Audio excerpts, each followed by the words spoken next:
vídeo é para quem já ouviu falar no hormônio do crescimento, ou GH, que vem da sigla em inglês Growth Hormone. Ele não é um anabolizante, mas como o próprio nome diz, é um hormônio peptídeo, ou seja, uma sequência de aminoácidos. E como os aminoácidos são digeridos por via oral, o uso do GH se dá somente por via injetável subcutânea. Se aparecer alguém falando que existe alguma outra forma não subcutânea de GH, você já pode saber que não é GH de verdade. Não existe GH sublingual, comprimido, nada disso.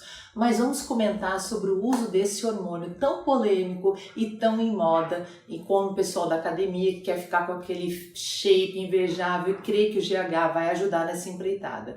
Eu recebo muitas perguntas e vamos lá tentar responder as dúvidas de vocês que se interessam por informações cientificamente comprovadas.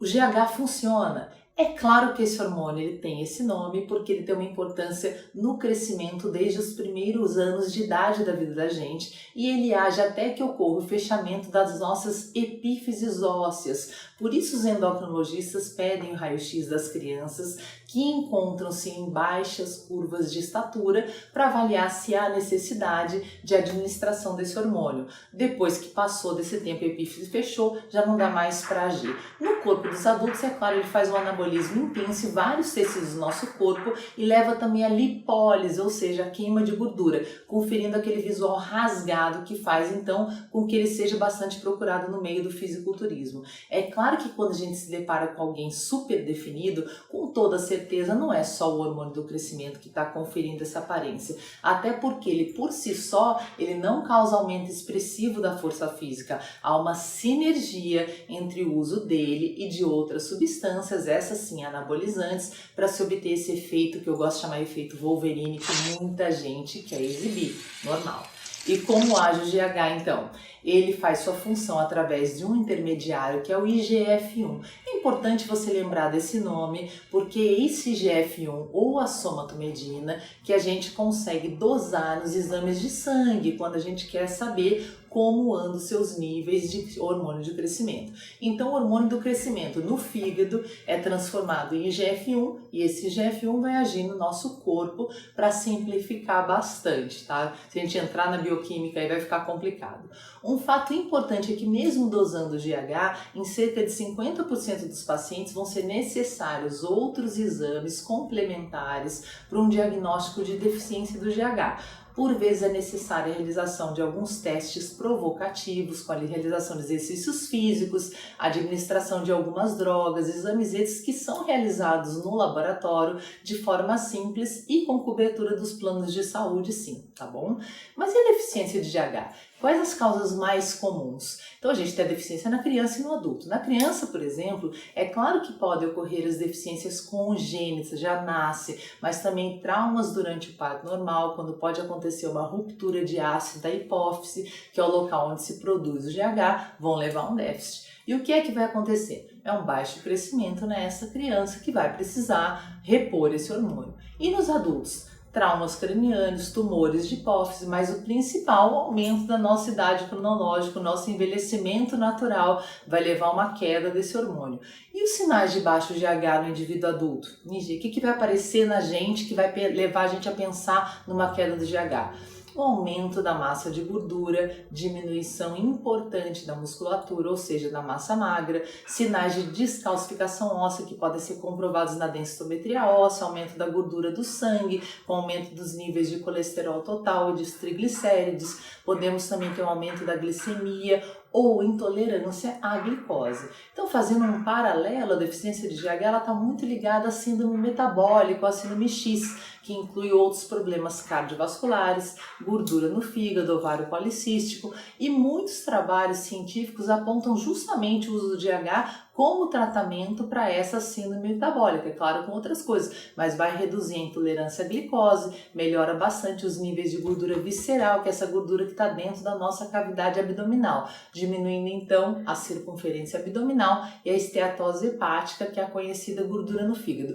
Isso em níveis normais do hormônio. E quais as outras indicações? Em vários países é aprovado seu uso em crianças com déficit de crescimento constitucional, ou seja, não é que falte o GH, mas seria aquelas crianças que desenvolveriam uma baixa estatura e que pode ser prevenida pelo uso do GH. Aqui no Brasil, na síndrome de Turner, que é uma doença cromossômica, onde há um atraso de crescimento, o uso é preconizado, assim como em outras síndromes também.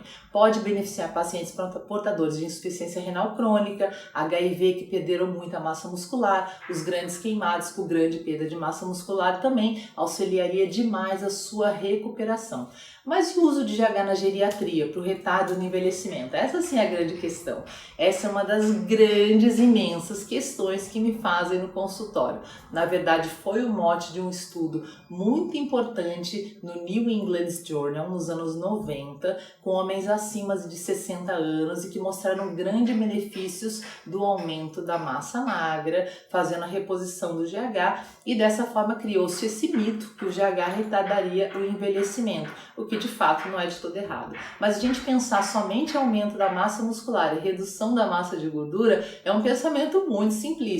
Vamos pesar o uso e as consequências. Um idoso que está em muito catabolismo, que sofreu uma grande cirurgia, com GH super baixo, ele se beneficiaria sim do seu uso. Agora, um adulto com níveis normais, a gente teria que pensar em outras consequências. Vamos lembrar dos estudos japoneses desenvolvidos lá nas décadas de 60 e 70, quando a gente acreditava que o uso do GH aumentaria as células de defesa em pacientes com câncer e que, portanto, seria uma possível cura desses tumores. Mas o que se viu de fato foi exatamente o contrário, um crescimento dramático das células tumorais, porque o que acontece? As células tumorais, eles acabam crescendo mais rápido do que as células normais, os tumores dobraram ou triplicaram de tamanho e os pacientes morreram muito mais rápido.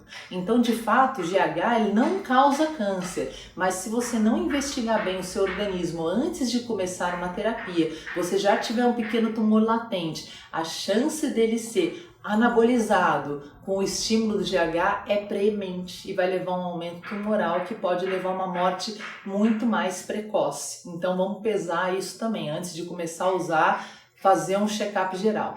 O fato é que para fins de fisiculturismo, a dose de GH para aumento de massa magra muscular é uma dose bastante suprafisiológica, ou seja, bastante alta.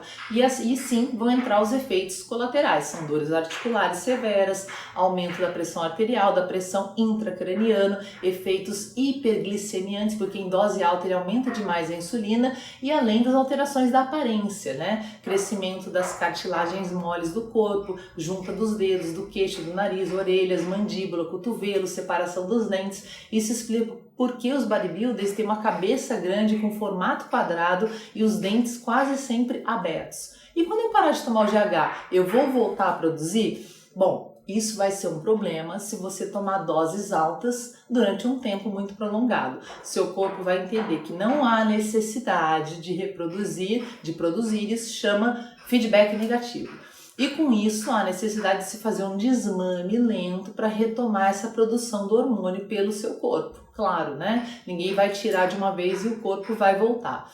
E quem usa o GH tem uma tendência a desenvolver um abdômen mais volumoso? Tem sim essa pergunta, o nome dessa situação é chamada de palumboísmo e realmente uma das teorias mais aceitas é o aumento dos órgãos internos, as vísceras como o próprio intestino, gerado por altas doses de GH. Vamos lembrar que o GH ele também aumenta a insulina em altas doses, causando aumento da gordura visceral, mas produzindo a queima da gordura subcutânea. Então a lipólise da parte subcutânea, a pele fica fina, sem gordura aqui embaixo, mas dentro do abdômen há um depósito grande que daria essa aparência de gravidez aos usuários de altas doses de GH. Então pesar prós e contras, manter doses baixas, com mínimo aparecimento de efeitos colaterais e fazer um segmento com um profissional entendido em reposição hormonal. Copiar receitas de colega, colocar a vida em risco é o que acontece, né? O bom pode ser bom para um e ser dramático para o outro. E sabendo que não é milagre, gente. Corpo bonito é fruto de trabalho intenso, constante e de longo prazo. Dúvidas, a gente está aqui. E o que aparecer de novo nos estudos científicos, estaremos divulgando também. Um grande abraço.